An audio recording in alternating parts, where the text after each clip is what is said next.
मईशत गिर रही हो तो जिम्मेदार कोरोना निकलता है, करप्शन बढ़ रही हो तो जिम्मेदार साबका हुक्मरान टोला निकलता है, आटा, चीनी, पेट्रोल, अदविया की कीमतें बेलगाम हो और बहरान पैदा हो रहा हो तो जिम्मेदार माफिया निकलता है, और पायलट्स वाले मामले पर सुबकी हो रही हो तो जिम्मेदार मीडिया निकलता है। क्या हुकूमत पर भी कोई जिम्मेदारी आयद होती है? 2 साल तक हर नाकामी, हर मसला माजी की हुकूमतों पर डाला जाता रहा। वजह, अब 2 साल बाद जबकि हुकूमत अपनी तबई उम्र का करीबन निस्फ अरसा मुकम्मल कर चुकी है, क्या हर जिम्मेदारी से फरार की पॉलिसी सूदमंद होगी या रहेगी? अब वजीर आजम और उनकी काबीना के वुज़रा की जबान पर हर नाकामी का मलबा डालने के लिए एक नए विलन का नाम है, और वो विलन है माफिया। वजीर आजम साहिब, जान की अमान पाऊं तो क्या पूछने की जसारत कर सकती हूँ कि ये माफिया होता क्या है, इसके खदोखाल क्या होते हैं, और ये अगर होता ही है तो इस बिफरे बैल को सींगों से किसने पकड़ना होता है? माफियाओं पर हाथ अवाम ने डालना होता है या हुकूमतों ने? क्या हुकूमतों का काम सिर्फ निशानदही होता है कि ये वारदात माफिया ने की है? क्या ये इतराफे शिकस्त नहीं है? वजीर आजम साहिब, जान की अमान पाऊं तो जब गैरों की बाज पुरस हो मगर अपनों की खताओं से चश्म पोशी, तो ऐसे ही माहौल में माफियाओं की पैदाइश होती है, अफजाइश होती है।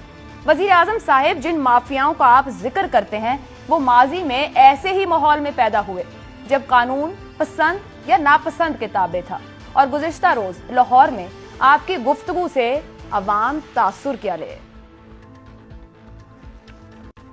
जो गवर्नमेंट जिसका काम होना चाहिए फैसिलिटेट करना प्राइवेट सेक्टर को, वो सारा निजाम डीजेनरेट करके खराब होते होते उधर पहुंच गया है कि वो एक रुकावट बन गया है डेवलपमेंट के सामने। यानी जिधर नहीं भी जरूरत होती उधर भी रुकावट डाल देते हैं। और मुझे पूरी तरह अंदाजा कभी भी नहीं, जब हम बाहर बैठे हुए थे, जब गवर्नमेंट से बाहर होते हैं तो मुझे ये अंदाजा नहीं था। हम भी सोचते थे, हाँ नजर आती थी करप्शन है हर जगह, पैसे दो तो काम हो जाता है, नहीं तो नहीं होता। आपने फरमाया कि सिस्टम यानी निजाम मुल्क की तरक्की में बड़ी रुकावट है। ऐसा सिस्टम बन चुका है कि किसी को आसानी से काम नहीं करने देता है, ना काम होता है। वजीर आजम साहिब, ये एतराफ, ये इदराक अब 2 साल बाद इसी सिस्टम से तो लड़ने का आप हौसला कौम को देते थे। ऑपोजिशन में आप इस सिस्टम को तो ललकारते थे, आप माजी के हुक्मरानों को इसी सिस्टम का मुहाफिज ही तो कहते थे। तो क्या हाथी निकल गया और दुम फंस गई है?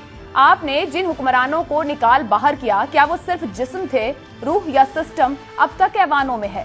आप तो सिस्टम यानी निजाम के नकाइस को समझने के दावेदार थे और कहते थे कि सिस्टम यानी निजाम को 90 दिन में ठीक करने का कुलिया सिर्फ आपके पास है। तो अब आप उठिए और कानून की यकसा निफाज से, मुकम्मल इंसाफ से इन माफियाओं को पाश पाश कर दें। मुकम्मल तौर पर ताकत रखते हैं और बहरान दर बहरान दलदल में धंसती आवाम को इनके चुंगल से बचा लीजिए।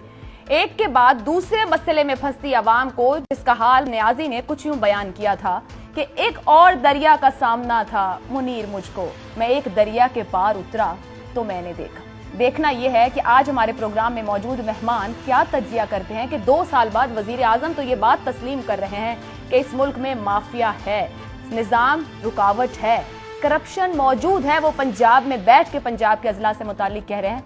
तो फिर हल क्या हुआ, और हल है भी या नहीं?